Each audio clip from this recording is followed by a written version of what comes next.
Pada kesempatan kali ini kita akan membahas mengenai Elton Mayo dan penelitiannya di Hawthorne Studies. Nah, siapa Elton Mayo dan apa kasih risetnya di Hawthorne Studies? Kita akan telusuri di ruang tanya.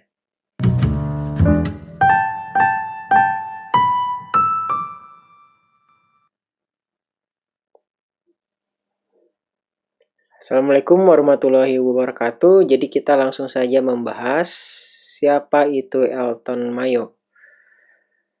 Nah, ini ada fotonya dan dia adalah seorang psikolog, industrial researcher, dan organizational theorist berkebangsaan Australia.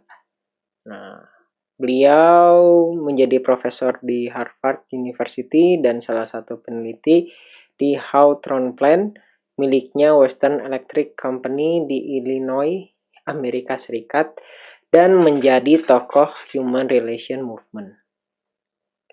Nah, ini sedikit latar belakangnya dan kita akan fokus membahas mengenai Hawthorne Studies, salah satu risetnya Elton Mayo ya.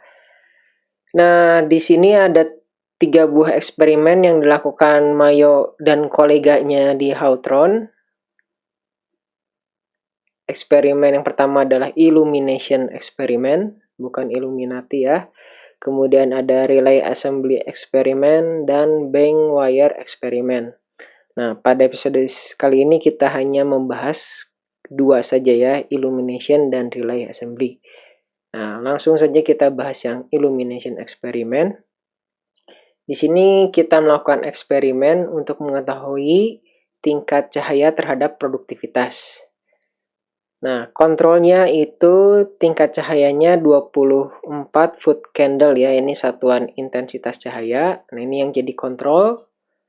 Karena memang pada kenyataannya intensitas cahayanya segitu. Nah, kemudian ada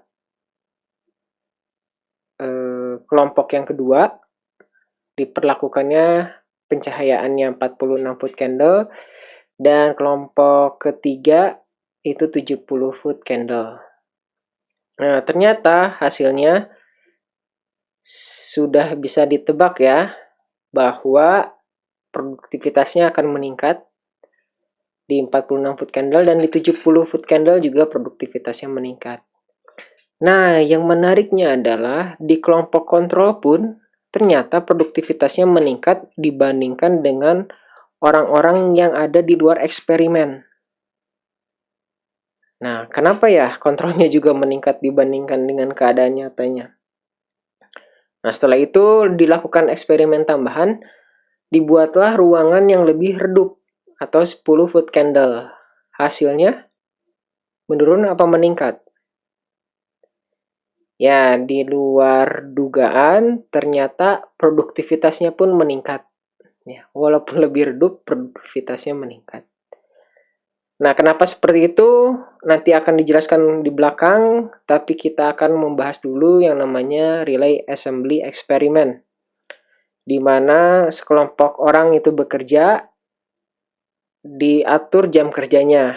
Yang kontrolnya itu 8 jam kerja karena memang di sana orang itu bekerja selama 8 jam. Jadi diambil sekelompok orang, kalau nggak salah ini 12 atau 6 orang ya, 6 orang itu bekerja selama 8 jam kerja dan dicatat jumlah part per hari yang diproduksi. Nah, setelah itu jam kerjanya dikurangi sebanyak 30 menit. Kalau kita pakai logika ya, harusnya X part per harinya menurun ya kalau jam kerjanya dikurangi. Tapi ternyata jumlah part yang diproduksi selama 1 hari itu meningkat. Nah, dieksperimenkan lagi, jam kerjanya dikurangi lagi. Ternyata part per jamnya itu meningkat. Lebih rajin lagi, meskipun memang jumlah part dalam 1 harinya itu berkurang secara total. Nah, setelah itu si eksperimennya ini iseng. Jam kerjanya dikembalikan lagi ke 8 jam gitu ya. Setelah dikurangi dikembalikan lagi ke 8 jam dan ternyata jumlah part per hari yang diproduksi itu paling tinggi dari semuanya. Aneh ya, dikurangin, nambah. Dikurangin lagi, makin produktif. Dibalikin ke awal, lebih produktif lagi. Nah, ini ada sesuatu hal yang ya tanda kutip tidak rasional ya, atau tidak bisa masuk ke logika kita. Nah, apa penjelasannya? Gitu ya. Dari relay assembly dan illumination experiment itu bisa dijelaskan dengan istilah Hawthorne effect, di mana definisinya adalah sikap dari individu untuk merubah perilakunya karena sadar sedang diobservasi.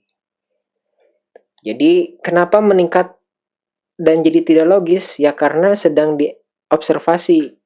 Nah, karena orang-orang yang tahu sedang diobservasi, maka dia menjadi timbul sebuah perilaku positif lah untuk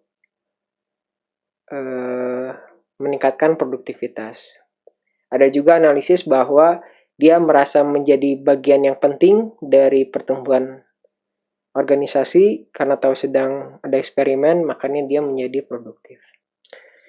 Nah, dari Hawthorne effect ini bisa disimpulkan gitu ya bahwa manusia itu tidak serasional yang kita kira. Ada faktor sosial atau non-teknis yang mempengaruhi produktivitas. Nah, itu kurang lebih Hawthorne Studies dan Hawthorne Effect. Lalu apa dampaknya ke pola pikir terhadap perkembangan teori manajemen atau teori organisasi? Nah, jadi sebelumnya kita sudah membahas manajemen sains dan administratif prinsipal. Yang keduanya itu berbasis rasionalitas atau manusia itu sebagai makhluk yang rasional. Nah, setelah adanya Hawthorne effect, itu muncul pergerakan atau pendekatan baru yang dikenal dengan Human Relation Movement. Nah, lalu apa Human Relation Movement itu? Dia melihat manusia itu sebagai manusia, bukan sebagai part atau komponen alat produksi.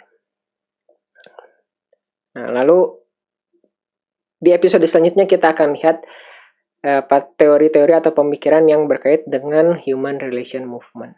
Tapi apa yang bisa kita bungkus pada kesempatan kali ini?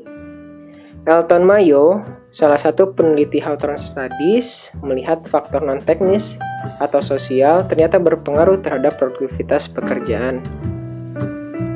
Salah satunya adalah Hawthorne effect. Ini menjadi salah satu pemicu berkembangnya Human Relation Movement.